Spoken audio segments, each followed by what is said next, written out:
Hello, नमस्कार दोस्तों। आप सभी कैसे हैं? आपकी तैयारी कैसी चल रही है? ग्राम विकास अधिकारी परीक्षा 27-28 को होने जा रही है। कॉल लेटर जारी हो चुके हैं। ग्राम विकास अधिकारी परीक्षा प्री एग्ज़ाम के अंदर नेगेटिव मार्किंग नहीं होगी, यह आप सभी को पता होगा। कोई भी क्वेश्चन छोड़कर नहीं आने हैं, टोटल क्वेश्चन अटैम्प्ट करने हैं। राजस्थान ज्योग्राफी से संबंधित, राजस्थान के भौतिक भूभाग से संबंधित एक वीडियो राजस्थान थार का मरुस्थल मैंने पहले अपलोड कर दी है, जिसका ये दूसरा वीडियो अरावली पर्वतमाला पर तैयार किया गया है। अरावली पर्वतमाला के ऊपर यह वीडियो अपना होगा आज।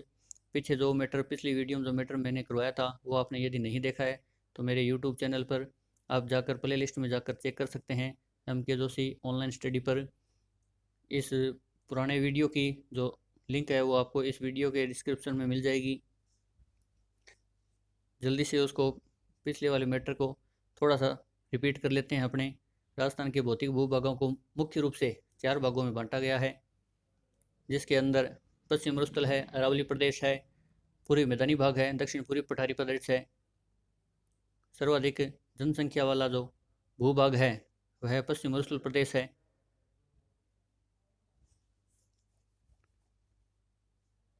पश्चिम मरुस्थल के अंदर 40% जनसंख्या निवास करती है। अरावली प्रदेश के अंदर 10% जनसंख्या निवास करती है।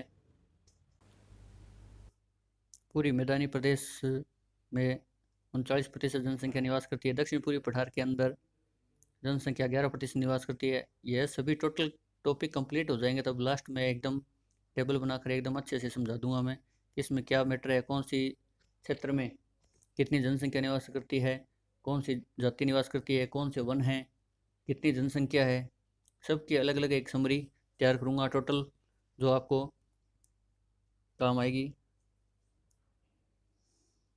थारू मरुस्थल के बारे में चर्चा कर ली थी अपने। थारू मरुस्थल का कुल क्षेत्रफल 1,75,000 वर्ग किलोमीटर है राजस्थान में, जो कि कुल थारू मरुस्थल का लगभग 58% है।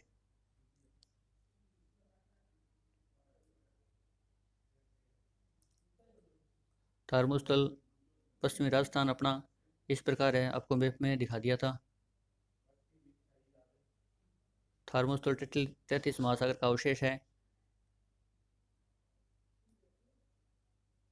इसमें अपने ज़्यादा डिस्कस नहीं करेंगे, अरावली पर्वतमाला की तरफ चलेंगे डायरेक्ट। थारू मरुस्थल की विशेषता मैंने आपको बता दी थी, किस प्रकार सघन बसा हुआ है, सर्वाधिक जैव विविधता वाला है, निम्न वायुदाब का केंद्र बनाता है, मानसून को आकर्षित करता है। भारत का तिब्बत का पठार है वो भी निम्न दाब केंद्र का निर्माण करता है, और थार का मरुस्थल भी निम्न वायु दाब केंद्र का निर्माण करता है। भारत के अंदर 2 ही ऐसे क्षेत्र हैं जो निम्न वायु केंद्र का निर्माण करते हैं। किस प्रकार की मिट्टी है,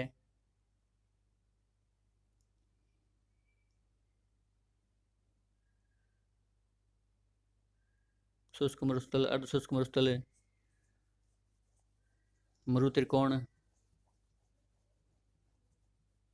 शीत क्षेत्र, सोलर एनर्जी एंटरप्राइजिंग जोन के बारे में बताया मैंने आपको। बल्कस्तूप युक्त टिल्लों के बारे में बताया था। रेखीय, अनुदैर्ध्य, पौनरुत्थी, शीफ, अनुप्रस्थ टिल्ले, हवा की दिशा में चलने वाले टिल्ले, बरखान, नाइट्रोक रेत के टिल्ले, पैराबोलिक टिल्ले, सबरकाफी टिल्ले, अवरोधी रेत के टिल्ले, तारास्तूप, दरियन। थर्मस्तुल की कुछ संबंधित जो शब्दावलियाँ थी वो बताई थी। पलाया क्या है, बोलसन क्या है, घड़िन क्या है, माउट क्या है, पुरवैया क्या है, लाठी सीरीज क्या है, लू क्या है। राजस्थान में मरुस्थल के प्रकार किस प्रकार के हैं, किस प्रकार पथरीले मरुस्थल हैं, किस प्रकार रेत के मरुस्थल है, और किस प्रकार मिश्रित मरुस्थल है, लघु मरुस्थल है, सेम की समस्या है, मरुस्थल के निर्माण के भौतिक या प्राकृतिक कारण क्या है, मरुस्थल निर्माण के मानवीय कारण क्या है, बल्कस्तूप युक्त प्रदेश क्या है, और बल्कस्तूप मुक्त प्रदेश क्या है। इसके बारे में आपको मैंने बहुत अच्छे तरीके से पुरानी पिछली वीडियो में बताया था। अर्धशुष्क मरुस्थल में गग्गर का मैदान है, शेखावटी क्षेत्र है, लूनी प्रदेश है, नागौरी उच्च भूमि है। थार मरुस्थल की अन्य क्या विशेषताएं हैं, सबको कोई भी ऐसा फैक्ट है जो मैंने इसमें थार मरुस्थल के ऊपर छोड़ा नहीं है। थार मरुस्थल के क्या क्या विकासात्मक कार्य हैं, आफरी है, काजरी है, सूखा संभाव्य कार्यक्रम है, मरु विकास कार्यक्रम है, समोन्नत व्यर्थ भूमि विकास कार्यक्रम है, सभी को पढ़ने के बाद में आपको पता चलेगा कि थार्मोस्टल से संबंधित कोई भी ऐसा क्वेश्चन नहीं होगा जो इसे बाहर चला जाए। अब अपने अरावली पर्वतमाला या अरावली प्रदेश के बारे में बातचीत करेंगे। पहले मैं आपको मैप के अंदर समझा देता हूँ अरावली किस प्रकार है, अपने राजस्थान के अंदर विस्तृत है।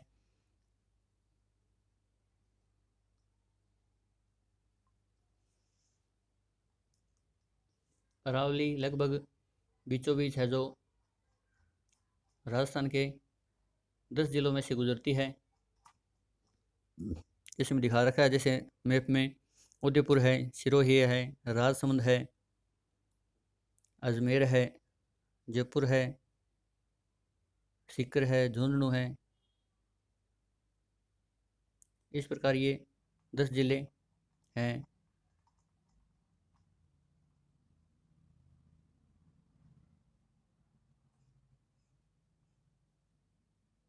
अरावली को 3 भागों में बांटा गया मुख्य रूप से, उत्तरी अरावली, मध्य अरावली, दक्षिणी अरावली।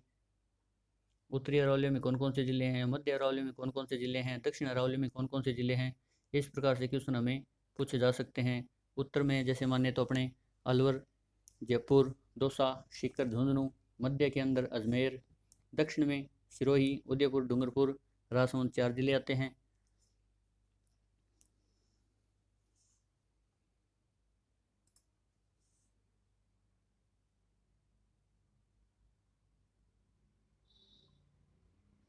इस प्रकार दक्षिण दिशा, दक्षिण से पश्चिम, दक्षिण पश्चिम से उत्तर पूर्व की तरफ अरावली पर्वतमाला का विस्तार है। अरावली है जो सबसे अधिक विस्तार कहाँ है, तो यह उदयपुर के अंदर इसका सर्वाधिक विस्तार है। अब अपने जो इसके मोस्ट इम्पोर्टेंट फैक्ट है उसकी तरफ चलते हैं। अरावली का जो क्षेत्रफल है 9.3% भूभाग पर फैला हुआ है अरावली पूरे राजस्थान में, और यहाँ पे 10% जनसंख्या निवास करती है। उत्तरी अरावली के अंदर कौन कौन सी पहाड़ियाँ हैं, बेराट की पहाड़ियाँ हैं, खंडेला की पहाड़ियाँ हैं, कांकनवाड़ी पठार है, उदयनाथ की पहाड़ियाँ हैं। इनको अलग से अपने नीचे डिस्क्रिप्शन एकदम फुल डिस्कस करेंगे। मध्य अरावली मेरवाड़ा की पहाड़ियाँ हैं, टोडगढ़ या मोरामजी है, नागपाड़ है, तारागढ़ है। और दक्षिण अरावली की बात करें अपने, दक्षिण अरावली में अबूखंड, उड़िया पठार, आबू पठार, बैथोलित क्या है, गुरु शिखर क्या है, भाकर क्या है, और मेवाड़ प्रदेश के अंदर बोराट क्या है, बोमट क्या है, लसाड़िया क्या है, उपरमाल क्या है, मैसा पठार क्या है, देशहरो क्या है, गिरवा क्या है, मानगढ़ क्या है, कोकरा की पहाड़ियाँ क्या है, इस सभी को अपने एकदम विस्तृत रूप से अध्ययन करेंगे। उत्तरी अरावली, मध्य अरावली और दक्षिण अरावली, यह एक संक्षिप्त सार है पूरी अरावली का। अब अपने इसको विस्तार से चर्चा करते हैं।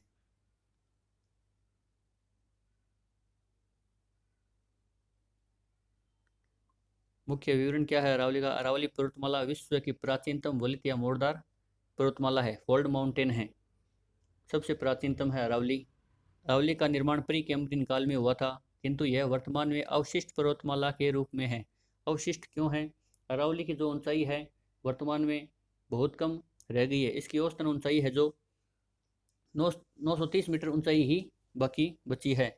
यह पूर्व में हिमालय पर्वत श्रृंखला से भी अधिक ऊंचाई पर हुआ करती थी, किंतु वर्तमान में यह वायु अपर्दन, जल अपर्दन, या फिर अपने ये कहें कि अतिक्रमण के कारण इसका नाश हुआ है, इसका क्षरण हुआ है। यह इसकी ऊंचाई है जो दिन प्रतिदिन कम हो गई है। अरावली बहुत पुरानी है, करोड़ों साल पुरानी है अरावली पर्वतमाला, लेकिन वर्तमान में क्या है, वो अवशिष्ट पर्वतमाला के रूप में है। अरावली का निर्माण प्लेटों की अभिसारी गति से हुआ है। अरावली गोंडवाना लैंड का पार्ट है। ये जो लाइनें लिखी हुई है यही मुख्य फैक्ट है, इसमें से ही क्वेश्चन बनता है। अरावली का निर्माण कैसे हुआ है? प्लेटों की अभिसारी गति से हुआ है। अरावली क्या है? अवशिष्ट पर्वतमाला के रूप में है। अरावली का निर्माण कब हुआ? प्री कैम्ब्रियन काल में हुआ। अरावली किसका भाग है? तो गोंडवाना लैंड का भाग है। नेक्स्ट, अरावली पर्वतमाला अपलेशियन पर्वत यूसे के समान है। यूसे के अंदर अब एक अपलेशियन पर्वत है, उसके समान ही अरावली पर्वतमाला फैली हुई है। यह भारत में पालनपुर गुजरात से शुरू होकर राजस्थान, हरियाणा, दिल्ली, रायसीना की पहाड़ी तक विस्तृत है। रायसीना की पहाड़ी दिल्ली के अंदर ही राष्ट्रपति भवन बना हुआ है। राजस्थान में यह खेड़ ब्रह्मा सिरोही से शुरू होकर खेतड़ी सिंगाना झुंझुनू तक विस्तृत है। इन सभी फैक्ट को बड़े अच्छे से आपको नोट करना है। अरावली पर्वतमाला राजस्थान में 10 जिलों से गुजरती है। उत्तर में अलवर, जयपुर, दौसा, सीकर, झुंझुनू। मध्य में अजमेर जिला होगा। दक्षिण में कौन कौन से जिले हैं? 4 जिले हैं, सिरोही, उदयपुर, डूंगरपुर और राजसमंद। 4 जिले दक्षिण में सिरोही, उदयपुर, डूंगरपुर, राजसमंद। नेक्स्ट बात करते हैं अपने अरावली पर्वतमाला की औसत ऊंचाई 930 मीटर है। मैंने अभी बताया आपको इसकी 930 मीटर औसत ऊंचाई है, जबकि सर्वोच्च ऊंची चोटी है जो इसकी गुरु शिखर है 1722 मीटर। माउंट आबू सिरोही में स्थित है। सर्वोच्च ऊंची चोटी कौन सी है? 1722 मीटर, माउंट आबू सिरोही में। अरावली पर्वतमाला में कौन कौन सी चोटी हैं? सभी चोटियों को एक टेबल से बनाकर मैंने नीचे दिखा रखा है, उसको मैं आपको अध्ययन करवाऊंगा। अरावली का गर्भगृह अरब सागर को कहा जाता है। अरावली का गर्भगृह अरब सागर को क्यों कहा जाता है? क्योंकि अरावली जो अपने को पालनपुर गुजरात से दिल्ली रायसीना की पहाड़ी तक दिखाई दे रही है, उसके अलावा अरावली की जो शुरुआत है वो अरब सागर के गर्भगृह से अरब सागर से स्टार्ट हो चुकी है। इसकी जड़ें हैं जो पानी के अंदर भी है और पृथ्वी के बाहर भी है, तो इसलिए इसको अरावली का गर्भगृह भी माना जाता है। अरावली का विस्तार खेड़ ब्रह्मा गुजरात से रायसीना की पहाड़ी पर राष्ट्रपति भवन बना हुआ है, दिल्ली तक है। अरावली का कुल विस्तार की बात करें, टोटल जो अरावली है, मतलब खेड़ ब्रह्मा गुजरात से और दिल्ली रायसीना की पहाड़ी तक कुल अरावली का विस्तार है 692 किलोमीटर। जबकि राजस्थान में अरावली का विस्तार 80%, मतलब 550 किलोमीटर लंबी अरावली राजस्थान में विस्तृत है। राजस्थान में 550 किलोमीटर है, टोटल 692 किलोमीटर है। दक्षिण अरावली की सबसे ऊंची चोटी माउंट आबू सिरोही में गुरु शिखर 1722 मीटर है। दक्षिण अरावली की सबसे ऊंची चोटी पूछा जाए कौन सी है, तो माउंट आबू है। मध्य अरावली की सबसे ऊंची चोटी पूछे अपने को तो अजमेर में टोडगढ़ या मोरामजी है। तारागढ़ ऊंची चोटी मध्य अरावली की नहीं है। यदि टोडगढ़ या मोरामजी ऑप्शन में नहीं आए तो तारागढ़ ऑप्शन सही होगा, क्योंकि दूसरी सबसे ऊंची चोटी मध्य अरावली की है जो तारागढ़ अजमेर है। उत्तरी अरावली की सबसे ऊंची चोटी सीकर में रघुनाथगढ़ है। 3 प्रकार की चोटियां बताई है। उत्तरी अरावली में रघुनाथगढ़ सीकर, मध्य अरावली में टोडगढ़ या मोरामजी, और दक्षिण अरावली की सबसे ऊंची चोटी गुरु शिखर 1722 मीटर। इनकी ऊंचाई भी पूछी जा सकती है। टोडगढ़ या मोरामजी की ऊंचाई है 933 मीटर और उत्तरी अरावली की सबसे ऊंची चोटी रघुनाथगढ़ की ऊंचाई है 1055 मीटर। अरावली का सबसे ऊंचा शहर माउंट आबू है, जबकि सबसे नीचा शहर अजमेर में है। अरावली का सबसे ऊंचा शहर माउंट आबू है, जबकि सबसे नीचा शहर अजमेर है। अरावली का सर्वाधिक विस्तार जो चौड़ी है वह उदयपुर में है, जबकि सबसे अधिक संकीर्ण कम चौड़ी अजमेर में है। अजमेर में ही वायु घाटियाँ भी बनी हुई है। अरावली का अक्षांशीय विस्तार कितना है? अरावली का अक्षांशीय विस्तार है 23 डिग्री 20 मिनट उत्तरी अक्षांश से 28 डिग्री 20 मिनट उत्तरी अक्षांश तक। 23 डिग्री 20 मिनट उत्तरी अक्षांश से 28 डिग्री 20 मिनट उत्तरी अक्षांश तक अरावली का विस्तार है। जैसे पूरे राजस्थान का विस्तार अपने देखते हैं 23.3 से 30.12 उत्तरी अक्षांश तक जैसे पूरा राजस्थान फैला हुआ है, वैसे ही अरावली का विस्तार यदि हमें पूछा जाए तो अरावली का विस्तार 23 डिग्री 20 मिनट से उत्तरी अक्षांश से 28 डिग्री 20 मिनट उत्तरी अक्षांश तक है। तथा देशांतरीय विस्तार यदि पूछा जाए तो 72 डिग्री 10 मिनट पूर्वी देशांतर से 77 डिग्री 50 मिनट पूर्वी देशांतर तक है। इसके अंदर हमें कन्फ्यूजन करने के लिए यह कर सकते हैं, उत्तरी अक्षांश को दक्षिण अक्षांश लिख सकते हैं और पूर्वी देशांतर को पश्चिमी देशांतर भी लिख सकते हैं। जैसे कि राजस्थान की स्थिति एवं विस्तार के टॉपिक से काफ़ी बार क्वेश्चन आते हैं, तो इस प्रकार कन्फ्यूज करते हैं। नेक्स्ट है अपनी अरावली में सर्वाधिक वायु घाटियाँ हैं जो अजमेर, ब्यावर, सांबर, जयपुर में पाई जाती है। अजमेर, ब्यावर और सांबर जयपुर में पाई जाती है। अरावली में सर्वाधिक वायु घाटियाँ। अरावली का महत्व क्या है, अब ये बताएं। अरावली अपने लिए राजस्थान या भारत के लिए किस प्रकार फायदेमंद है, यह हमें देखना है। अरावली राजस्थान में जल विभाजक का कार्य करती है। जल विभाजन का कार्य ऐसे करती है, अरावली पे से जो भी नदियाँ निकलती है या अरावली पर जब भी बरसात होती है तो कुछ पानी तो अरब सागर की तरफ जाता है और कुछ पानी है जो बंगाल की खाड़ी तरफ चला जाता है। अरावली रेगिस्तान के मार्च को नियंत्रित करती है। रेगिस्तान के मार्च को नियंत्रित कैसे करती है? अरावली इस प्रकार पूरे राजस्थान के बीचों बीच लगभग बीचों बीच फैली हुई है।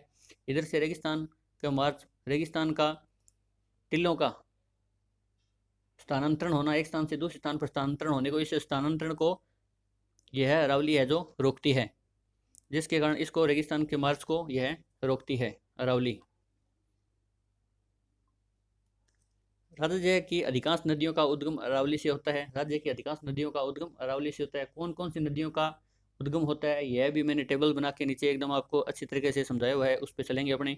अरावली में धात्विक खनिजों से संपन्न भूभाग है। धात्विक के साथ साथ कुछ अधात्विक खनिज भी अरावली से निकलते हैं। धात्विक खनिज में मुख्यतः लोहा है, तांबा है, चांदी है, इस प्रकार के धात्विक खनिज है। इन खनिजों को मुख्य रूप से अपने नेक्स्ट टॉपिक अपना होगा खनिज का। उस खनिज के टॉपिक के अंदर खनिजों को एकदम विस्तृत रूप से चर्चा करेंगे।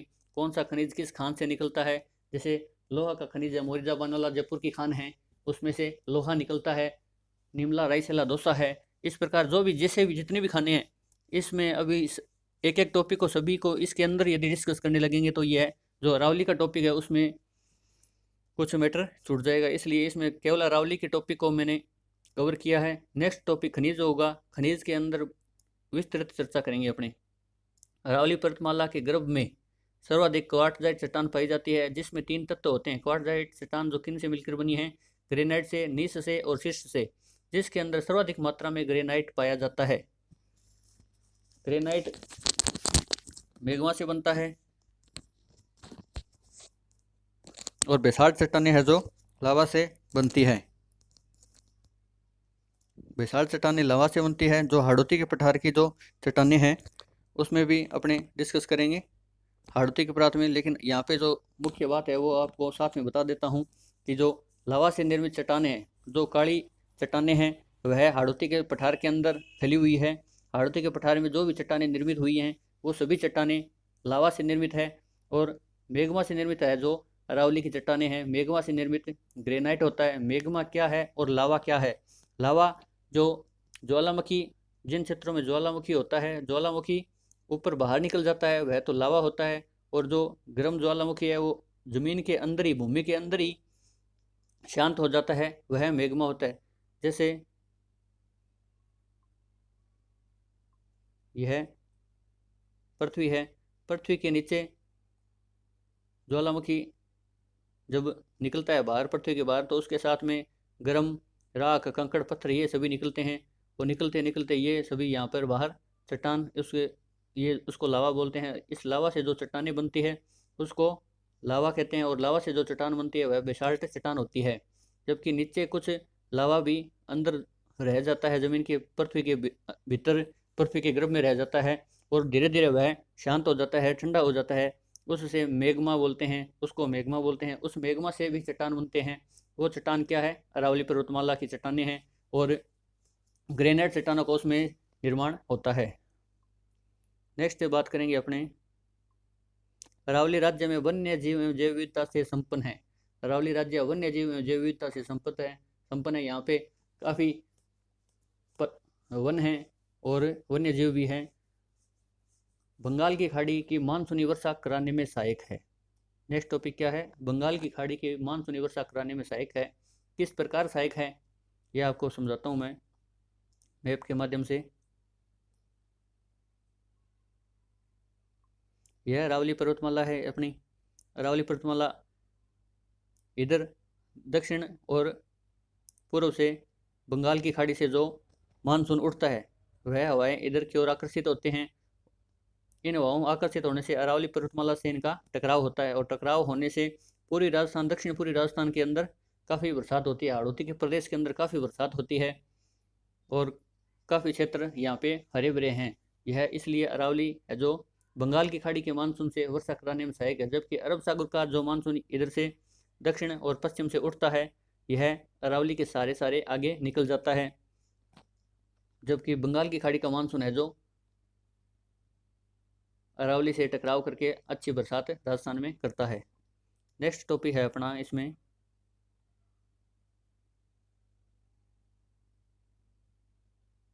अरावली क्षेत्र की जलवायु उप आर्द्र जलवायु है। किस क्षेत्र की कौन सी जलवायु है? शीतोष्ण जलवायु भी है, उपाद्र जलवायु भी है, आर्द्र जलवायु भी है। अपने राजस्थान के जो भी भौतिक पार्ट हैं उनमें अरावली की जो जलवायु है वह उप आर्द्र जलवायु है। अर्ध शुष्क जो थार का मरुस्थल के दो पार्ट हैं, शुष्क मरुस्थल और अर्ध शुष्क मरुस्थल। शुष्क मरुस्थल में शुष्क जलवायु पाई जाती है, अर्ध शुष्क में अर्ध शुष्क जलवायु पाई जाएगी। और पूरी राजस्थान में शीतोष्ण जलवायु पाई जाती है। हाड़ौती के प्रदेश के अंदर आर्द्र जलवायु पाई जाती है। नेक्स्ट है, अरावली क्षेत्र में वन पतझड़ मिश्रित पाए जाते हैं, जो मुख्यतः वन पतझड़ मिश्रित पाए जाते हैं। यह भी क्वेश्चन आता है कई बार कि पतझड़ मिश्रित वन है जो कहाँ पाए जाते हैं, तो ये अरावली में पाए जाते हैं। और अरावली में कौन से जिलों में पाए जाते हैं, इनको मैंने क्रम से सेट किया हुआ है। जिनमें सर्वाधिक है उनको पहले लिखा हुआ है और कम है उनको बाद में लिखा हुआ है। उदयपुर, सिरोही, कोटा, चित्तौड़गढ़, राजसमंद। उसी को चीरा, यह शब्द याद रख लेना। उदयपुर, सिरोही, कोटा, चित्तौड़गढ़, राजसमंद। सर्वाधिक से कम की तरफ मैंने ये सेट किया है। नेक्स्ट क्वेश्चन है, विष्णु पुराण में अरावली को मेरु, सुमेरु, परिपत्र के नाम से जानते थे। विष्णु पुराण में अरावली को मेरु, सुमेरु तथा परिपत्र के नाम से जानते थे तथा ये नाम सिरोही में वर्तमान में भी प्रचलित है। अरावली पर्वतमाला गंगा सिंधु नदी के मध्य जल विभाजन का कार्य करती है। गंगा व सिंधु नदी के मध्य जल विभाजन का कार्य भी करती है। सिंधु नदी और गंगा नदी हिमालय से निकलती है। सिंधु नदी के जल को और गंगा नदी के जल को अरावली पर्वतमाला जल विभाजन का कार्य करती है। गंगा नदी है जो इधर बंगाल की खाड़ी में मिल जाती है लास्ट में, और सिंधु नदी है जो इधर अरब सागर में मिल जाती है। मध्य भारत की सबसे ऊंची पर्वतमाला अरावली है तथा यह हिमालय पर्वत तथा विंध्याचल पर्वत के मध्य स्थित है। ऊपर भारत के मैप में यदि अपने देखें, भारत के मैप में ऊपर हिमालय है और नीचे इधर विंध्याचल पर्वत है और इधर ऐसे अरावली पर्वतमाला है। तो ये दोनों के मध्य सबसे ऊंची पर्वतमाला है और यह जल विभाजन का कार्य करती है। नेक्स्ट, उत्तरी अरावली में क्या क्या है पीछे बताया, लेकिन फिर एक बार और बता देते हैं, रिपीट हो जाएगा। बैराट की पहाड़ियाँ, खंडेला की पहाड़ियाँ, कांकनवाड़ी पठार, उदयनाथ की पहाड़ी, रघुनाथगढ़ की पहाड़ियाँ, खो पर्वत। अब खंडेला की पहाड़ियाँ क्या है, यह सीकर में स्थित हैं। इनमें हर्ष पर्वत स्थित हैं। इनको ही तोरावटी की पहाड़ियाँ, मालखेत की पहाड़ियाँ तथा उत्तरी अरावली की सर्वाधिक ऊंची चोटी रघुनाथगढ़ सीकर 1055 मीटर है। खंडेला की पहाड़ियाँ हो गई। नेक्स्ट, खो पर्वत जयपुर में स्थित यह उत्तरी अरावली की दूसरी सबसे ऊंची चोटी है। उत्तरी अरावली की दूसरी सबसे ऊंची चोटी पूछा जाए तो खो पर्वत, इसको खो नागौरियन भी बोलते हैं काफ़ी बार। जयपुर में स्थित है यह। उत्तरी अरावली की दूसरी सबसे ऊंची चोटी है 920 मीटर। किस चोटी की कितनी लंबाई है इसकी नीचे मैंने टेबल बना रखी है एकदम अच्छे से। अवरोही क्रम में सबसे ऊंची जो चोटी है उसको फर्स्ट पे और सबसे जो नीची चोटी है उसको लास्ट में सेट करके टेबल बना रखी है एकदम। बैराट पहाड़ी जयपुर में स्थित है। इसकी औसत ऊंचाई 704 मीटर है। यहीं से बाणगंगा नदी निकलती है। इसी स्थान पर पांडवों ने अज्ञातवास बिताया और इसी बैराट की पहाड़ी पर ही भाबरू शिलालेख तथा बौद्ध धर्म से संबंधित अवशेष प्राप्त हुए।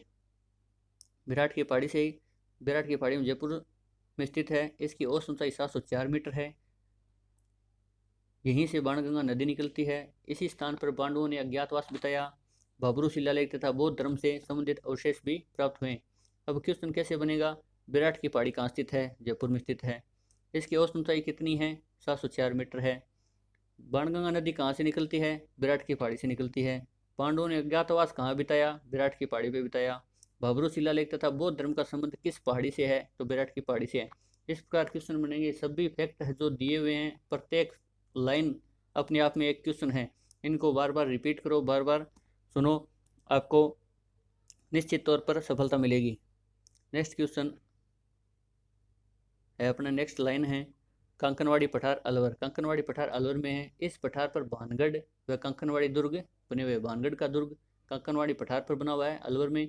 भानगढ़ दुर्ग कहाँ है, तो अलवर में। कांकनवाड़ी दुर्ग कहाँ है, तो अलवर में। इस प्रकार क्वेश्चन बनेंगे। उदयनाथ की पहाड़ी अलवर। उदयनाथ की पहाड़ी अलवर में है। रूपारेल नदी का उद्गम उदयनाथ की पहाड़ी से होता है। कम वर्षा हो तो यह भरतपुर में विलीन हो जाती है, किंतु अधिक वर्षा के दिनों में यह यमुना में मिल जाती है। रूपारेल नदी उदयनाथ की पहाड़ी अलवर से निकलती है। कम वर्षा के समय यह भरतपुर में विलीन हो जाती है, किंतु अधिक वर्षा के दिनों में यमुना में मिल जाती है। मध्य अरावली, मध्य अरावली नागपहाड़ी। मध्य अरावली के अंदर कौन कौन सी चोटियां हैं? नागपहाड़ी, तारागढ़, मेरवाड़ा की पहाड़ियाँ, टोडगढ़, मोरामजी।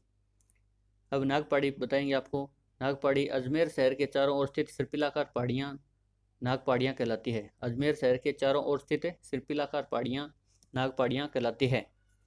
टोडगढ़ या मोरामजी, टोडगढ़ या मोरामजी, टोडगढ़ मोरामजी यह चोटी, इसको मैं आपको थोड़ा मैप के अंदर और बता देता हूँ।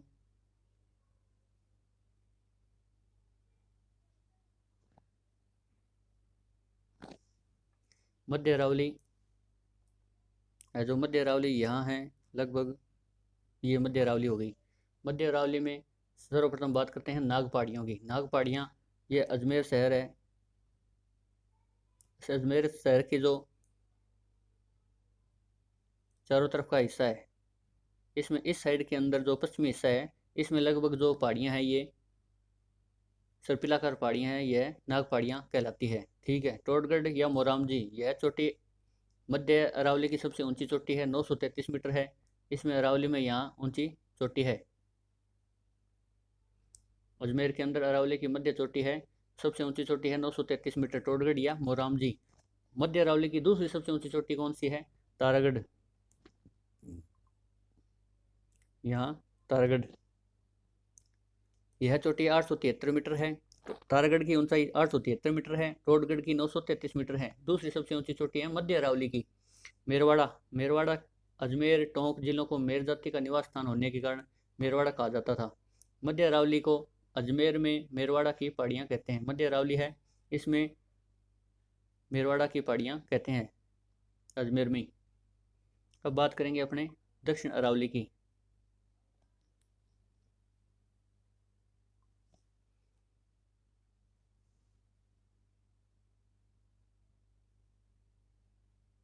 दक्षिण अरावली ही वैसे अरावली के मुख्य हिस्सा माना जाता है। इस क्षेत्र की सबसे अधिक ऊंचाई है। इसमें ये इधर सिरोही जिला आ गया, सिरोही के बाद राजसमंद आ गया, राजसमंद के बाद उदयपुर हो गया, और ये थोड़ा सा डूंगरपुर भी आ गया। तो 4 जिले मुख्यतः सिरोही जिले, राजसमंद जिला, उदयपुर जिला और डूंगरपुर अरावली क्षेत्र के अंदर आता है। सिरोही जिले में सर्वाधिक ऊंचाई है। और सर्वाधिक विस्तार की बात करें तो इसके अंदर देखो, ये देखो विस्तार है, जो सर्वाधिक विस्तार है उदयपुर के अंदर। विस्तार का मतलब सर्वाधिक चौड़ी है जो उदयपुर में है, जबकि सर्वाधिक ऊंचाई है वह सिरोही में स्थित है। और सिरोही के अब्बू के अंदर ही सबसे ऊंची चोटी है गुरु शिखर, आपको ध्यान है 1722 मीटर उसकी ऊंचाई है। दक्षिण अरावली के 2 भाग है, एक तो अबूखंड तथा दूसरा मेवाड़ अरावली। एक तो अबूखंड हो गया सिरोही में, और मेवाड़ अरावली होगी उदयपुर, राजसमंद, चित्तौड़गढ़, डूंगरपुर। इस पार्ट को मेवाड़ अरावली कहा जाता है। मेवाड़ अरावली कहा जाता है। अबूखंड में क्या है? एक तो उड़िया का पठार है, आबू के अंदर उड़िया का पठार है यहाँ, और बैथोलित श्रृंखला है। बैथोलित, ये जो पर्वतों की पहाड़ियाँ हैं, घुमताकार पहाड़ियाँ हैं, उनको ही बैथोलित कहा जाता है। गुरु शिखर है और भाकर है। गुरु शिखर सबसे ऊंची चोटी होगी 1722 मीटर। भाकर क्या है? एक भाकर शब्द आता है। सिरोही क्षेत्र में जो तेज ढाल वाली कटी फटी पहाड़ियाँ हैं वह भाकर कहलाती है। ठीक है। उड़िया पठार, इसके अंदर उड़िया पठार है, उड़िया पठार है जो राजस्थान का सबसे ऊंचा पठार है। उड़िया पठार 1362 मीटर इसकी ऊंचाई है, सिरोही जिले में स्थित है उड़िया पठार। ठीक है। बेथोलित यह ज्वालामुखी क्रिया से निर्मित आंतरिक घुमटाकार स्थल रूप है। संपूर्ण अब्बू खंड है जो बेथोलित का ही उदाहरण है। नक्की झील अब्बू में स्थित है, जो क्रेटर झील का एक उदाहरण है। सिरोही के अंदर ही अब्बू खंड के अंदर नक्की झील है, जो क्रेटर झील का उदाहरण है। गुरु शिखर का बता दिया इसके अंदर आपको। और भारत और दक्षिण भारत के मध्य, भारत व दक्षिण भारत के मध्य की चोटियों की सबसे ऊंची चोटी की बात करें तो गुरु शिखर चोटी, गुरु शिखर चोटी है जो भारत और दक्षिण भारत के मध्य की चोटियों की सबसे ऊंची चोटी है। इसी पर दत्तात्रेय ऋषि की तपोस्थली थी। गुरु शिखर चोटी पर ही दत्तात्रेय ऋषि हुआ थे, जो तपोस्थली उसने तप किया था। तथा कर्नल जेम्स टोड ने इनको संतों का शिखर कहा है। किसको? गुरु शिखर को। गुरु शिखर को संतों का शिखर कहा था। इसके बाद में भाकर के बारे में मैंने आपको बता दिया। तेज ढाल वाली जो कटी फटी पहाड़ियाँ हैं यहाँ सिरोही में, वह भाकर है। एक भाकर तो सिरोही के अंदर होगी, और दूसरी जो भाकर है इसराना भाकर, जारोला भाकर और रोजा भाकर, ये है जालौर ज़िले में है।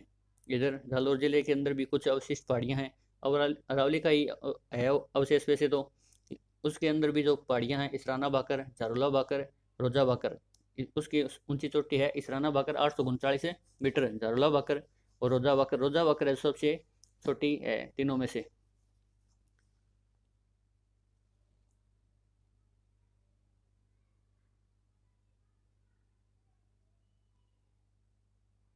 उड़िया पठार के बाद में दूसरा जो ऊंचा पठार है राजस्थान का, वह है अबू का पठार। उड़िया पठार एक नंबर हो गया।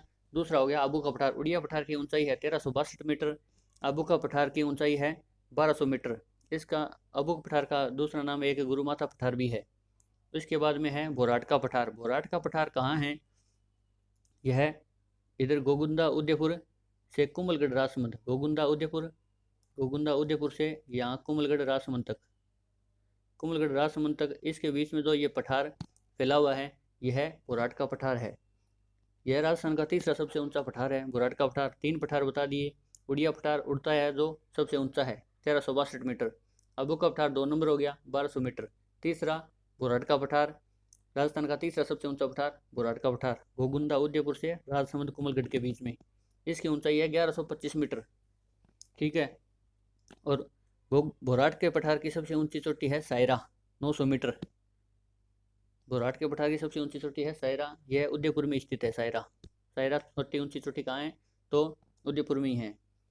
भोराट का पठार है जो अरब सागर और बंगाल की खाड़ी में जो नदियाँ जाती है उनके बीच में जल विभाजन का कार्य करता है। यह इतना ऊंचा है, यहाँ से जो राजस्थान की जो नदियाँ निकलती है अरावली क्षेत्र से, इधर टकराती है और इधर अरब सागर में चली जाती है। इधर से जो भी नदियाँ इधर आती है वो यहाँ पे टकराव करती है और वापस इधर ही बंगाल की खाड़ी में पानी इनका चला जाता है। यह बीच में एक जल विभाजन का कार्य भी करता है। एक है भोमट का पठार। भोमट का पठार है जो दोस्तों राजस्थान के दक्षिण भाग में स्थित है। भोमट का पठार ये उदयपुर, ये डूंगरपुर और बांसवाड़ा, इस प्रकार ये भोमट का पठार यहाँ फैला हुआ है। यहाँ पे भोमट भील आंदोलन हुआ था। उसके बाद है लसाड़िया का पठार। लसाड़िया का पठार उदयपुर में जयसमुंद झील है यहाँ पे। इधर जयसमुंद झील के दक्षिण पूर्व में स्थित है। इधर नीचे दक्षिण और ये पूर्व इधर में, दक्षिण पूर्व में इधर स्थित है। कौन सा है? लसाड़िया का पठार।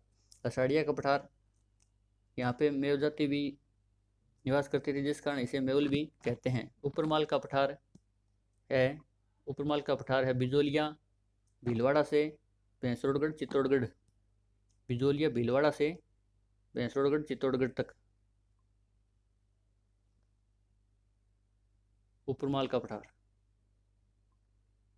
भैंसरोडगढ़ चित्तौड़गढ़ से, ये भैंसरोडगढ़ चित्तौड़गढ़ और भीलवाड़ा बिजोलिया, इसके मध्य ये पठार है, उपरमाल का पठार है। इसके मध्य ऊंचाई पर स्थित उपजाऊ भूमि होने के कारण इसको उपरमाल कहा जाता है।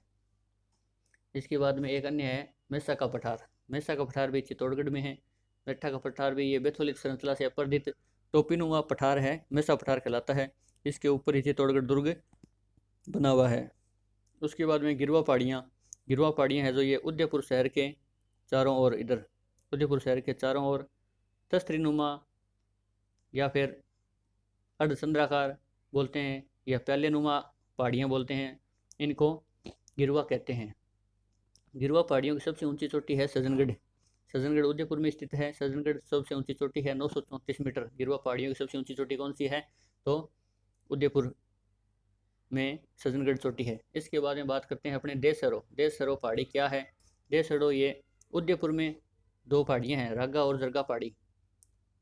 उदयपुर में ये रागा और जरगा दो पहाड़ियाँ हैं। इनके बीच में जो हरा भरा मैदान है यह देसरो कहलाता है। यह सदैव हरा भरा रहता है। मगरा, इसके बाद में एक शब्द है मगरा। मगरा क्या है? उदयपुर जिले के उत्तर पश्चिम क्षेत्र को, उदयपुर जिले के इसमें उत्तर और पश्चिम क्षेत्र है जो ये, इसको मैं एक बार साफ करके दोबारा बता देता हूँ। उदयपुर जिले के उत्तर और ये पश्चिम क्षेत्र, उत्तर पश्चिम क्षेत्र के अंदर पहाड़ियाँ स्थित है जिनको स्थानीय भाषा में मगरा कहते हैं। बस इतनी बात है मगरा के बारे में। मानगढ़ पहाड़ी है बांसवाड़ा के अंदर, बांसवाड़ा में स्थित है। यहाँ पे भील आंदोलन हुआ था, 17 नवंबर 1913 को मानगढ़ हत्याकांड हुआ था। यह मानगढ़ हत्याकांड के कारण इस मानगढ़ पहाड़ी है, मानगढ़ हत्याकांड हुआ था इस पर, इसके कारण यह चर्चित है। इसके बाद कुछ अन्य पठार भी है राजस्थान के अंदर अरावली के अलावा। बात करें अपने, एक त्रिकुट पठार है जैसलमेर के अंदर। त्रिकुट पठार कहाँ है? जैसलमेर के अंदर है, जिस पर जैसलमेर का किला बना हुआ है। एक मानदेसरा पठार है चित्तौड़गढ़ के अंदर, मानदेसरा पठार चित्तौड़गढ़ के अंदर। एक है खेराड़ पठार, खेराड़ पठार कहाँ है? जहाजपुर भीलवाड़ा से टोंक के मध्य, जहाजपुर भीलवाड़ा से टोंक के मध्य, इधर ये अजमेर नहीं आएगा इसमें, जहाजपुर भीलवाड़ा से टोंक के मध्य यहीं एक भूभाग है, खेराड़ पठार कहलाता है। जहाजपुर भीलवाड़ा से टोंक के मध्य जो भूभाग है यह खेराड़ पठार कहलाता है। अब इसके बाद में अपने कुछ अरावली के प्रमुख दर्रे हैं, दर्रे या नाड़ जिनको घाट भी बोलते हैं, उनकी बात करेंगे। सूरा घाट या शिवपुरी घाट, सूरा घाट या शिवपुरी घाट कहाँ है? यह दोनों दर्रे हैं जो अजमेर ज़िले में स्थित हैं। सूरा घाट और शिवपुरी घाट अजमेर ज़िले में स्थित हैं। इनमें से NH48 या NH8 गुजरता है। NH8 पुराना नाम है, NH8 का नया नाम NH48 कर दिया है। यह अजमेर ज़िले से गुजरता है। यह अजमेर से राजसमंद जो रास्ता जाता है, अजमेर से रास्ता जाता है, उसमें से बीच में सूरा घाट शिवपुरी घाट दो दर्रे आते हैं जो अजमेर ज़िले में स्थित है। कहाँ है? अजमेर ज़िले में। सूरा घाट शिवपुरी घाट अजमेर ज़िले में स्थित है। इस दर्रे में से ही NH48 या NH8 गुजरता है। NH8 पुराना नाम है जिसका नया नाम अब NH48 कर दिया। यह अजमेर ज़िले में ब्यावर से अजमेर के बीच का रास्ता है। अजमेर ज़िले से ब्यावर की तरफ का रास्ता है, अजमेर से ब्यावर, ब्यावर से राजसमंद जाता है आगे। इसके बाद में बात करते हैं अपने बरदर्रा। बरदर्रा भी यह अजमेर का दर्रा है, ब्यावर से पाली के मध्य का रास्ता है। ब्यावर अजमेर से यह इधर पाली की तरफ रास्ता निकलता है, बरदर्रा इसको बोलते हैं। इसका नाम NH125 है, यह NH125 से गुजरता है, अजमेर में स्थित है। अजमेर के और भी कुछ दर्रे हैं जैसे अरनिया है, पखेरियाँ हैं, अरनिया, पखेरिया, झीलवाड़ा, कुचबारी, उदयबारी, ये सभी डिटेल में मैंने नीचे दे रखे हैं, लेकिन एक बार आपको कुछ मैप के माध्यम से समझा देते हैं, बाद में फिर एक बार और रिवीजन हो जाएगा तो कुछ समझ में आ जाएगा। उसके बाद में है राजसमंद के कुछ दर्रे। राजसमंद की बात करें अपने, राजसमंद के अंदर है कामली घाट, एक गोराम घाट के बाद में है सोमेश्वर दर्रा, पिपली घाट, हाथीगुड़ा दर्रा और जिलवा किनाल। ये सोमेश्वर दर्रा है अरावली का सबसे संकीर्ण दर्रा है, राजसमंद के अंदर सबसे संकीर्ण, सबसे पतला दर्रा है जो सोमेश्वर दर्रा माना जाता है राजसमंद के अंदर। गोराम घाट, इस दर्रे से अमेठ राजसमंद से मारवाड़ जंक्शन पाली के मध्य रेल लाइन गुजरती है। कौन सी लाइन गुजरती है? गोराम घाट से, इस दर्रे से अमेठ राजसमंद से मारवाड़ जंक्शन तक एक रेल लाइन जुड़ती है जो गोराम घाट होकर गुजरती है। कामली घाट राजसमंद में स्थित है। इस दर्रे से NH8 या NH48 गुजरता है। यह ब्यावर अजमेर से गोमती राजसमंद से आगे उदयपुर तक जाता है। इसके बाद में हाथीगुड़ा दर्रा राजसमंद में है, जिलवा किनाल राजसमंद में है, यह अभी अपने डिस्कस कर चुके हैं। इसके बाद में है पाली के अंदर, पाली में कौन सा है? देसूरी किनाल पाली, देसूरी किनाल पाली है। यह मेवाड़ को मारवाड़ से जोड़ता है। इस दर्रे से NH162 गुजरता है। यह राज्य का सबसे लंबा दर्रा है। देसूरी नाल पाली है जो मेवाड़ को मारवाड़ से जोड़ता है। इस दर्रे में NH162 गुजरता है और यह राज्य का सबसे लंबा दर्रा है। राज्य का सबसे लंबा दर्रा कौन सा है? देसूरी किनाल। राज्य का सबसे संकीर्ण दर्रा कौन सा है? सोमेश्वर दर्रा, राजसमंद। अब बात करते हैं उदयपुर में स्थित दर्रे या नाड़।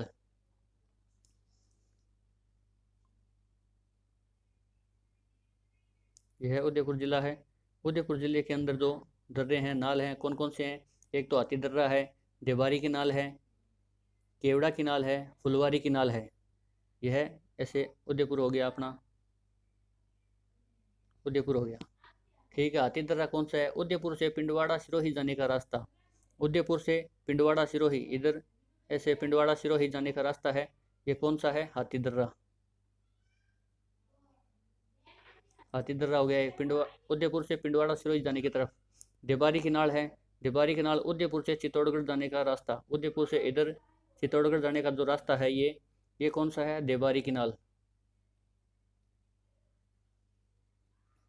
देबारी किनाल उदयपुर से चित्तौड़गढ़ जाने का रास्ता है इधर, और इधर उदयपुर से पिंडवाड़ा सिरोही जाएंगे तो हाथीदर्रा आएगा। ठीक है, एक है केवड़ा किनाल, केवड़ा किनाल उदयपुर से जयसम झील, ये उदयपुर के अंदर ही है केवड़ा किनाल।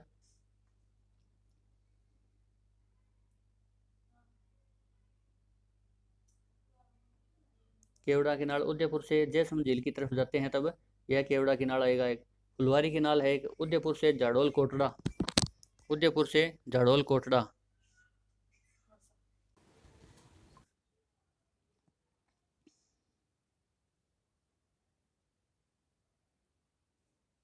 अभी अपने अरावली के अंदर सारे जितने भी दर्रे हैं वो देखे, अरावली चोटियाँ पठार, ये देखें अरावली की जो मुख्य चोटियाँ हैं, कौन कौन सी ज़िले में कौन कौन सी चोटी हैं, जिनको अभी डिस्कस करेंगे अपने। उससे पहले एक बार जो अभी मैंने आपको मैटर बताया है उसको एक बार फिर रिविज़न कर लेते हैं।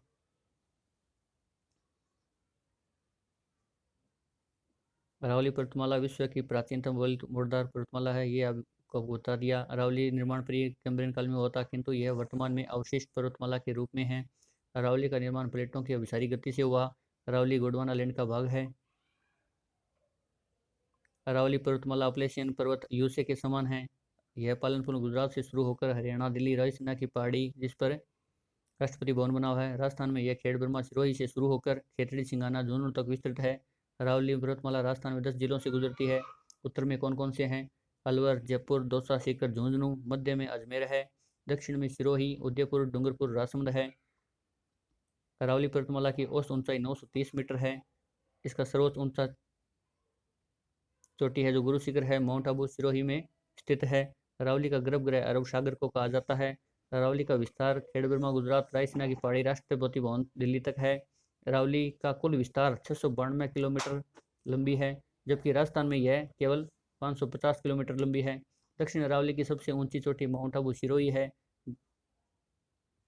माउंट आबू सिरोही में गुरु शिखर है 1722 मीटर। मध्य अरावली की सबसे ऊंची चोटी है अजमेर में टोडगढ़ या मोरामजी, दोनों एक ही बात है।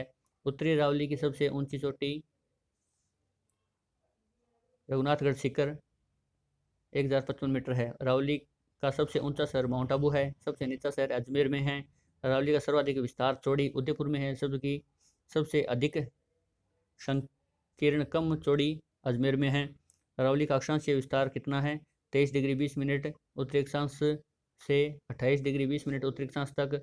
देशांतरीय विस्तार की बात करें तो 72 डिग्री 10 मिनट पूर्वी देशांतर से 77 डिग्री 50 मिनट पूर्वी देशांतर तक। अरावली में सर्वाधिक वायु घाटियाँ अजमेर, ब्यावर, सांबर, जयपुर में पाई जाती है। अरावली का अपने क्या क्या महत्व है, अरावली जल विभाजक का कार्य करती है, रेगिस्तान के मार्च को नियंत्रण करती है। राज्य की अधिकांश नदियों का उद्गम अरावली से होता है। इसमें धात्विक खनिजों के साथ साथ अधात्विक खनिज भी पाए जाते हैं। अरावली पर्वतमाला के गर्भ में सर्वाधिक क्वार्टजाइट चट्टान, जिसमें 3 तत्व होते हैं, ग्रेनाइट, नीश, शिस्ट। ग्रेनाइट मेग्मा से बनती है। लावा हाड़ौती के पठार में जो भी चट्टानें हैं वो है लावा से निर्मित चट्टानें हैं। इसमें सर्वाधिक मात्रा में ग्रेनाइट पाया जाता है। अरावली राज्य में वन्य जीव एवं जैव विविधता से संपन्न है। बंगाल की खाड़ी की मानसूनी वर्षा करने में सहायक है। अरावली क्षेत्र की जलवायु है जो उप आर्द्र जलवायु है। अरावली क्षेत्र में मिश्रित पतझड़ वन पाए जाते हैं जो उदयपुर, सिरोही, कोटा, चित्तौड़गढ़, राजसमंद में पाए जाते हैं। विष्णु पुराण में अरावली को मेरु, सुमेरु तथा परिपत्र के नाम से जानते थे तथा यह सिरोही में वर्तमान में भी प्रचलित है। अरावली पर्वतमाला गंगा तथा सिंधु नदी के मध्य जल विभाजन का कार्य करती है।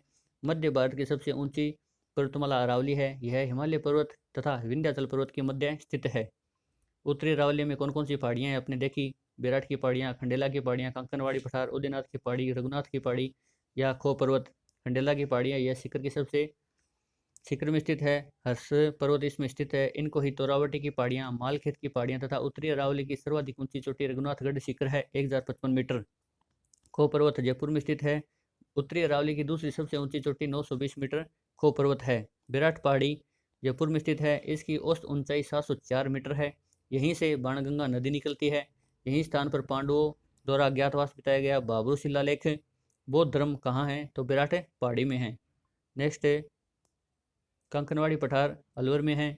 इस पर भानगढ़ और कंकनवाड़ी दुर्ग बने हुए हैं। उदयनाथ की पहाड़ी कहाँ है, अलवर में है। रूपारेल नदी का उद्गम कहाँ है, उदयनाथ की पहाड़ियाँ अलवर से कम वर्षा हो तो यह रूपारेल नदी भरतपुर में विलीन हो जाती है, अधिक वर्षा के समय यमुना में मिल जाती है भरतपुर से आगे जाकर। मध्य अरावली में क्या क्या है, नाग पहाड़ियाँ हैं, तारागढ़ है, मेरवाड़ा की पहाड़ियाँ हैं, टोडगढ़ या मोरामजी है। नाग पहाड़ियाँ अजमेर शहर के चारों ओर स्थित सर्पिलाकार पहाड़ियाँ नाग पहाड़ियाँ हैं। टोडगढ़ या मोरामजी यह मध्य अरावली की सबसे ऊंची चोटी है। और मध्य अरावली की दूसरी ऊंची चोटी है तारागढ़ 873 मीटर।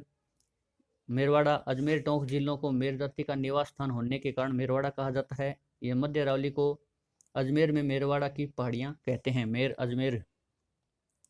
दक्षिण अरावली अरावली पर्वतमाला में दक्षिण अरावली को अधिकतम ऊंचाई वाला क्षेत्र होने के कारण मुख्य अरावली माना जाता है। मुख्यतः सिरोही उदयपुर राजसमंद जिले में विस्तृत है।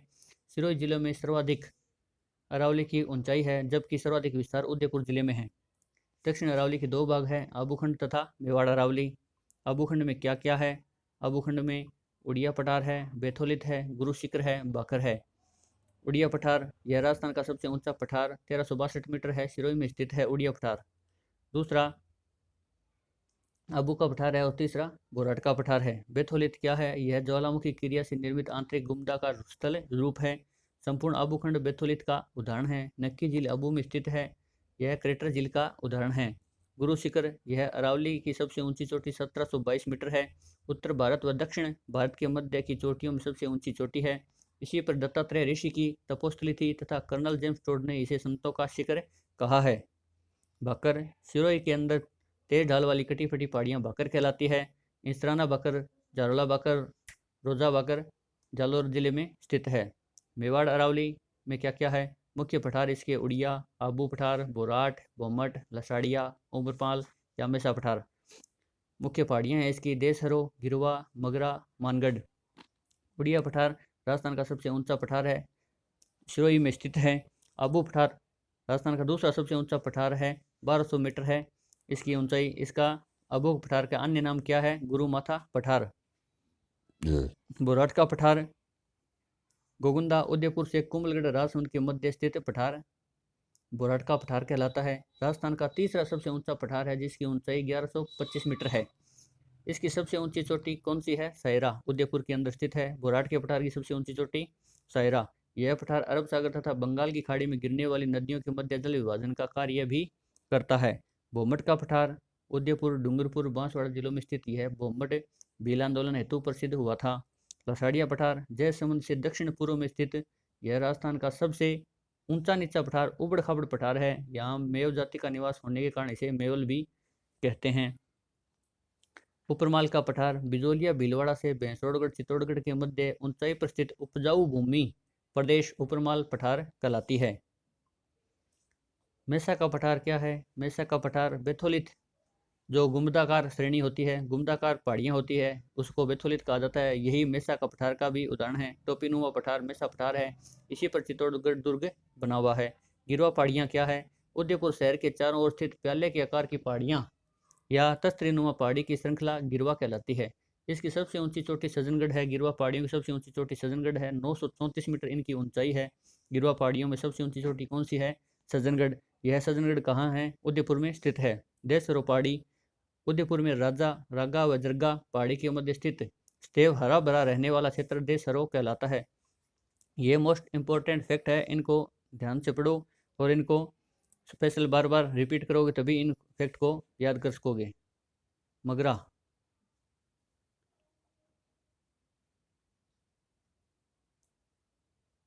उदयपुर जिले के उत्तर पश्चिम क्षेत्र को स्थानीय भाषा में मगरा की पहाड़ियाँ कहा जाता है। नेक्स्ट मानगढ़ पहाड़ियाँ। मानगढ़ पहाड़ियाँ यह बांसवाड़ा में स्थित है। भील आंदोलन 17 नवंबर 1913 मानगढ़ हत्याकांड के कारण यह चर्चित रही थी मानगढ़ पहाड़ी। कुछ अन्य पठार हैं जैसे चिड़िया टूक पहाड़ी है जोधपुर जिले में, जिस पर मेहरानगढ़ दुर्ग का निर्माण किया था। त्रिकुट पठार है जैसलमेर में, जिस पर जैसलमेर का किला बना हुआ है। मानदेसरा पठार चित्तौड़गढ़ में है। खिराड़ पठार जहाजपुर भीलवाड़ा से टोंक के मध्य का भूभाग खिराड़ पठार कहलाता है। अरावली कुछ प्रमुख दर्रों की बात की थी अपने। प्रमुख दर्रों के अंदर सुरा घाट या शिवपुरी घाट, यह दोनों दर्रे अजमेर ज़िले में स्थित हैं। इस दर्रे से NH 48 या NH 8 गुजरता है। NH 8 पुराना नाम है, NH 48 नया नाम है। यह अजमेर ज़िले में ब्यावर से अजमेर के बीच का रास्ता निर्धारण करता है। बर दर्रा भी अजमेर में है, जो ब्यावर से पाली रास्ता का निर्धारण करता है। NH 125 गुजरता है, अजमेर में स्थित है यही। अजमेर के कुछ अन्य दर्रे हैं, कौन कौन से हैं? अरनिया, पाखेरिया, झीलवाड़ा, कुचबारी, उद्यबारी अजमेर के दर्रे हैं, अन्य दर्रे। उसके बाद में बात करते हैं राजसमंद में कौन कौन से दर्रे हैं। राजसमंद में है कामली घाट, गोराम घाट, सोमेश्वर दर्रा, पिपली घाट, हाथीगुड़ा दर्रा, झीलवा किनाल। कामली घाट, इस दर्रे से NH 48 या NH 8 गुजरता है। यह ब्यावर अजमेर से गोमती राजसमंद के आगे उदयपुर तक जाता है। NH 8 पुराना नाम है और NH 48 है जो नया नाम है इसका। गोराम घाट, इस दर्रे से आमेट राजसमंद से मारवाड़ जंक्शन पाली के मध्य रेल लाइन गुजरती है। सोमेश्वर दर्रा राजसमंद में स्थित है, अरावली का सबसे संकीर्ण दर्रा है। पिपली घाट राजसमंद में स्थित है। हाथीगुड़ा दर्रा राजसमंद में है, यह राजसमंद से कुमलगढ़ जाने का रास्ता प्रदान करता है। झीलवा किनाल भी राजसमंद में है। नेक्स्ट, देसूरी किनाल पाली। देसूरी किनाल पाली, यह मेवाड़ को मारवाड़ से जोड़ता है। इस दर्रे से NH 162 गुजरता है। यह राज्य का सबसे लंबा दर्रा है। उदयपुर जिले में स्थित कुछ अन्य दर्रे या नाड़। हाथीदर्रा उदयपुर से पिंडवाड़ा सिरोही जाने का रास्ता प्रदान करता है। देबारी की नाड़ उदयपुर से चित्तौड़गढ़ जाने का रास्ता प्रदान करता है। इस दर्रे के नज़दीक ही महाराणा राज सिंह द्वारा निर्मित त्रिमूर्ति बावड़ी स्थित है। इस दर्रे से NH 27 गुजरता है, जो NH 76 हुआ करता था, उसका नया नाम NH 27 कर दिया है। यह डिबारी किनाल से होकर गुजरता है। केवड़ा किनाल उदयपुर से जयसमंद झील जाने का रास्ता है। केवड़ा किनाल। फुलवारी किनाल उदयपुर से झाड़ोल कोटड़ा जाने का रास्ता है। फुलवारी किनाल। अब दोस्तों, अरावली पर्वतमाला की कुछ मुख्य चोटियां हैं जो अवरोही क्रम में मैंने सेट की है। जिनकी सर्वाधिक ऊंचाई है उनको ऊपर, उसके बाद कम ऊंचाई वाली चोटियां धीरे धीरे नीचे सेट की है। सबसे ऊंची चोटी है गुरु शिखर, 1722 मीटर, सिरोही जिले में स्थित है। इनको बार बार रिपीट करोगे तभी ये याद रहेगी। वैसे इसका एक सूत्र भी है, यदि आप बनाना चाहो तो। गुरु से दिल लगाकर जरा आशा को बनाए रखो तारा भैरू बाबा। गुरु से गुरु शिखर, से शेर, दिल से दिलवाड़ा, जरा से जरगा, आशा से अचलगढ़, को से कुंभलगढ़, बनाए से कुछ नहीं होगा, और रखो से रह से रघुनाथगढ़, खो से खोना गोरियन, तारा से तारागढ़, भैरू बाबा से बैरांच, और बाबा से बबाई विराट और बबाई झुंझुनू। इस प्रकार चोटियों का क्रम है अवरोही क्रम में। बाकी सूत्र में कोई सिस्टम नहीं होता, ये एक बार करते हैं याद और बाद में भूल जाते हैं, इसलिए परमानेंट याद करना है तो इनको बार बार लिख के याद करो। मुख्य रूप से इनकी जो ऊंचाई है वो कम पूछते हैं, उनका अवरोही क्रम ही ज़्यादातर पूछते हैं, इसलिए आप याद करना चाहो तो इनका ऊंचाई भी जो मीटर में है वो भी याद कर सकते हो। गुरु शिखर सिरोही 1722 मीटर। शेर चोटी है जो सिरोही 1597 मीटर। शेर कौन है तो महाराणा प्रताप राजस्थान के शेर हुए हैं, और उनका देहांत है जो 1597 ईस्वी में हुआ था। इस प्रकार से आप जोड़कर भी याद कर सकते हो। दिलवाड़ा सिरोही की सबसे ऊंची चोटी है, 1442 मीटर इसकी ऊंचाई है। सिरोही के अंदर 3 प्रमुख चोटियां हैं जो ऊंचाई में स्थित है, गुरु शिखर, शेर, दिलवाड़ा। तीसरी सबसे ऊंची चोटी पूछे तो दिलवाड़ा। चौथी सबसे ऊंची चोटी पूछे तो जरगा उदयपुर में है, 1431 मीटर इसकी ऊंचाई है। उसके बाद में अचलगढ़ भी सिरोही में है, 1380 मीटर इसकी ऊंचाई है। अबू सिरोही में है और 1295 मीटर इसकी ऊंचाई है। अबू के बाद बात करें अपने कुंभलगढ़ राजसमंद, 1224 मीटर इसकी ऊंचाई है। ढोलिया डूंगर, यह उदयपुर में स्थित है, 1183 मीटर इसकी ऊंचाई है। जेलिया डूंगर उदयपुर में स्थित है और 1166 मीटर इसकी ऊंचाई है। रघुनाथगढ़ सिक्कर, यह 1055 मीटर ऊंचाई है, उत्तरी अरावली की सबसे ऊंची चोटी है। मालखेत सिक्कर, यह 1052 मीटर है। लोहारगल झुंझुनू, यह 1051 मीटर ऊंचाई है। ऋषिकेश सिरोही के अंदर है, 17 मीटर ऊंचाई है इसकी। कमलनाथ सिरोही के अंदर है, 1001 मीटर इसकी ऊंचाई है। उदयनाथ अलवर के अंदर है, उदयपुर मत करना, उदयनाथ अलवर के अंदर है। नागफणी उदयपुर की चोटी है, 1001 मीटर। कमलनाथ सिरोही में है, उदयनाथ अलवर में है, उदयपुर मत करना। भेजागढ़ झुंझुनू के अंदर है, 997 मीटर इसकी ऊंचाई है। भेजागढ़ झुंझुनू 997 मीटर इसकी ऊंचाई है। माकड़ मगरा उदयपुर की ऊंची चोटी है जो 989 मीटर है। दुसानिया उदयपुर में है। इसमें यह भी पूछा जा सकता है कौन सी चोटी उदयपुर जिले में नहीं है, या कौन सी चोटी झुंझुनू में नहीं है, या कौन सी चोटी राजसमंद में नहीं है, कौन सी चोटी अजमेर में नहीं है। इस प्रकार भी आपको युग्म बनाकर क्वेश्चन पूछा जा सकता है। तो कौन से जिले में कौन कौन सी चोटियाँ हैं उनको आप अलग अलग करके तैयार कर सकते हैं। दुसानिया उदयपुर में है, सज्जनगढ़ उदयपुर में है। सज्जनगढ़ 938 मीटर ऊंचाई है। सज्जनगढ़ 938 या 934 दोनों ही आंकड़े दे रखे हैं कई जगह। टोडगढ़ मोरामजी अजमेर में 933 मीटर है। मानगढ़ सिरोही में है 900 मानगढ़ बांसवाड़ा में है। मानगांव है जो सिरोही के अंदर है 923 मीटर। खो नागौरियन जयपुर में 920 मीटर। तारागढ़ अजमेर की 870 मीटर। नागपहाड़ अजमेर में 795 मीटर। विराट की चोटी है जयपुर के अंदर 792 मीटर। बरवाड़ा चोटी है जयपुर के अंदर 786 मीटर। मनोहरपुरा की चोटी है जो जयपुर के अंदर 747 मीटर। कंकरवाड़ी पठार अलवर के अंदर है 677 मीटर। अरावली की कुछ कोण पहाड़ियाँ भी है। कौन कौन सी है?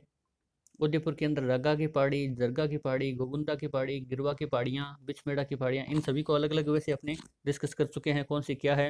राजसमंद में हल्दी घाटी, दिवेर, खमनौर, नील हिमवंत की पहाड़ी, गंध मर्दन की पहाड़ियाँ, भीलवाड़ा में बिजासन की पहाड़ी, अजमेर में घुघरा घाटी जिस पर आरपीसी कार्यालय बना हुआ है, कुकरा की पहाड़ी भी अजमेर में है।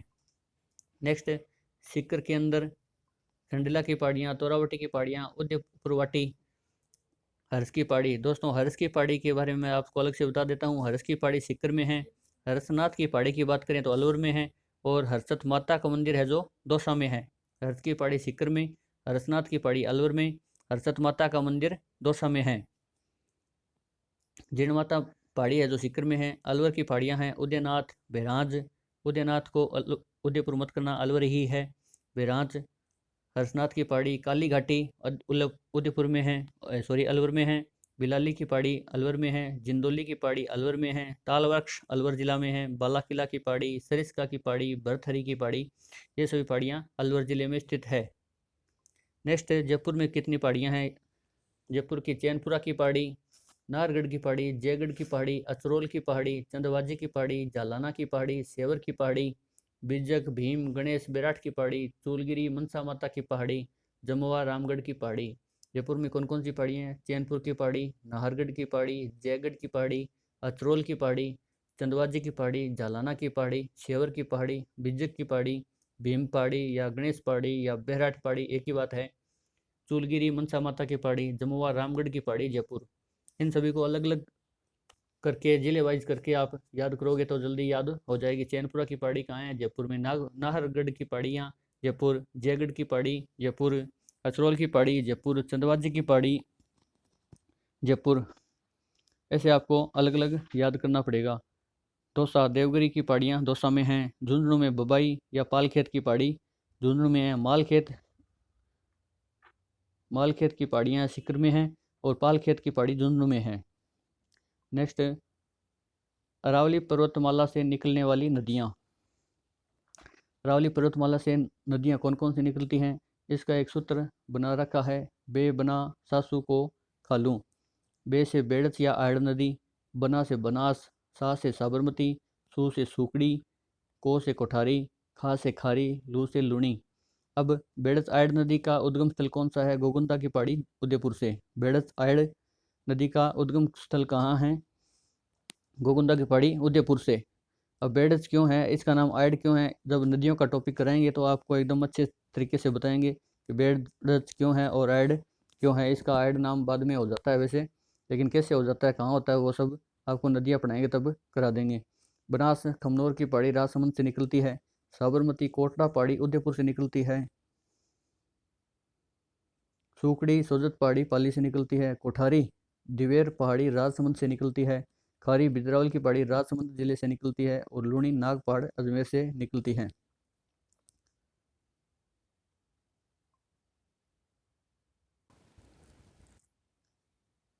इसके बाद अरावली में किस प्रकार की कृषि होती है उसके बारे में चर्चा करेंगे। अरावली में स्थानांतरित या जूमिंग कृषि होती है। जूमिंग कृषि होती है, स्थानांतरित या जूमिंग कृषि बोल सकते हैं। इसमें आदिवासी क्षेत्र के लोग बिना कृषि यंत्रों व बिना उर्वरक के पेड़ काटकर या पेड़ों को जलाकर कुछ समय के लिए करते हैं। इसके अलावा कुछ और कृषि के प्रकार हैं।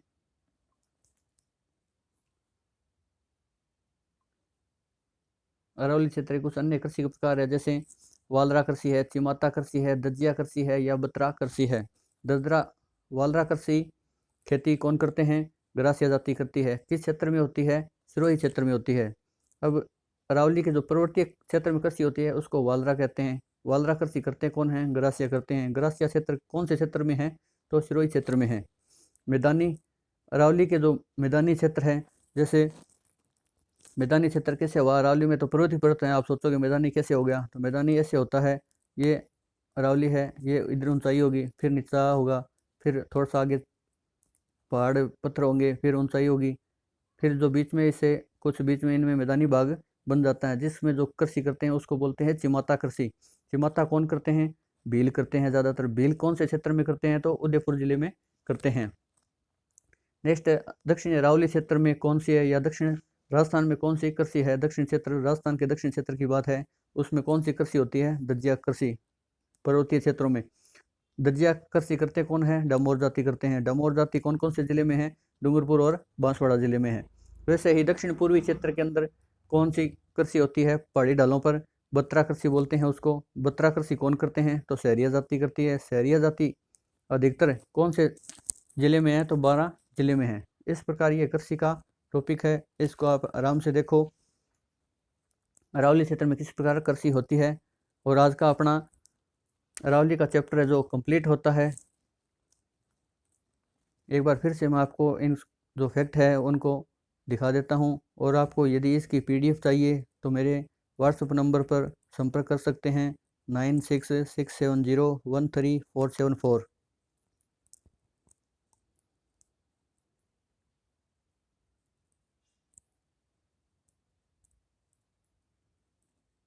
दोस्तों, मेरा YouTube channel MK Joshi online study, यदि आपने अभी तक सब्सक्राइब नहीं किया तो सब्सक्राइब कर लें। इसमें राजस्थान की स्थितियाँ विस्तार, थार का मरुस्थल और ये दूसरा अरावली का टॉपिक एकदम अपडेट हो चुका है, और इससे बाहर कोई भी क्वेश्चन आने की संभावना नहीं है। यदि आपको इसकी पीडीएफ चाहिए तो मेरे कॉन्टैक्ट नंबर पर आप संपर्क कर सकते हैं, 9667013474।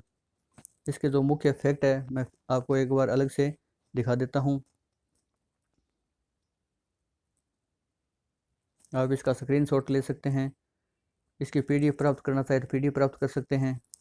राजस्थान में अरावली किस प्रकार फैली हुई है, और एक बार मैं आपको बार बार बोलता हूँ बात कि राजस्थान के जो भी ज़िले हैं उनमें कौन सी जगह, कौन सा ज़िला है, उनको भरना आप ज़रूर सीख लें। जैसे ऊपर गंगानगर हो गया, हनुमानगढ़ हो गया, हनुमानगढ़ के नीचे चूरू, चूरू के बाद झुंझुनू, झुंझुनू के नीचे सीकर, सीकर के बाद इधर सीकर के नीचे जयपुर, जयपुर से ऊपर अलवर, अलवर के बाद में भरतपुर, भरतपुर के बाद में धौलपुर, धौलपुर से नीचे करौली, करौली से नीचे सवाईमाधोपुर, सवाईमाधोपुर से नीचे कोटा और बारां और झालावाड़। फिर इधर नीचे दक्षिण में बात करें तो चित्तौड़गढ़, प्रतापगढ़, बांसवाड़ा, डूंगरपुर, उदयपुर, उदयपुर से ऊपर सिरोही, जालौर, बाड़मेर, जैसलमेर, बीकानेर। इस प्रकार कौन सा जिला कहाँ है, सभी जिलों को भर के आप जरूर देखें। आप बाजार से 20 नक्शे लेकर कम से कम 20 बार उनको भरने का अभ्यास करें। कोई भी जिला ऐसा नहीं होगा जो आपके दिमाग से बाहर होगा। मुख्य विवरण है जो ये है इस प्रकार।